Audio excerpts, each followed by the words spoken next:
तुम्ही म्हणता तिला हा भाऊ असं का वर चढलाय, तर व्हिडिओ शेवटपर्यंत बघा, सगळा विषय सांगतो. 30 दिवसात 1000 फॉलोअर्स कंप्लीट करायचा. आज दिवस आहे 15. सकाळ सकाळी कॉलेजवर आलेलो. आज एवढी सगळेजण आलेले कारण आज येतो त्या व्हॉलीबॉलच्या स्पर्धा. सगळ्यांच्याच ब्रावो टीम उठून दिसालती कारण यांचं किट बघा गोल्डन विषय. लगेच स्पर्धेला सुरुवात होणार होती म्हणून दोन्ही संघाचे कर्णधारे मैदानात नाणेफेकीसाठी आले होते. या स्पर्धेमध्ये पंच म्हणून आमच्या एनसीएचे एससीओ व प्रतीक दादा काम करणार होते. पंचांनी नियम व अटी सांगितले आणि लगेच स्पर्धेला सुरुवात झाली. या स्पर्धेसाठी प्रेक्षकांचा प्रतिसाद सुद्धा खूप मोठ्या संख्येने मिळाला. सामना हा खूपच रंगतदार झाला. विजयी संघ हा ब्रावो ठरला. लगेचच मुलींच्या स्पर्धेला सुद्धा सुरुवात झाली आणि खेळता खेळता बॉल रूमवर गेला. प्रतीक दाने भीत वर चढून एकदाचा हा बॉल खाली काढला.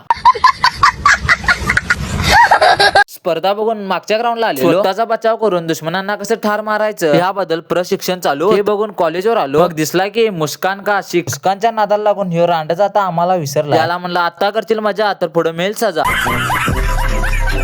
विवेक भाऊ काय तुळशी पॅटर्न पिक्चर काढायच्या नादात आहे म्हणून मला पिक्चर बद्दल माहिती सांगा. जर व्हिडिओ आवडला असेल तर लाईक आणि शेअर करा आणि अशाच नवीन व्हिडिओ साठी आता तुमच्या भावाला फॉलो करून जावा.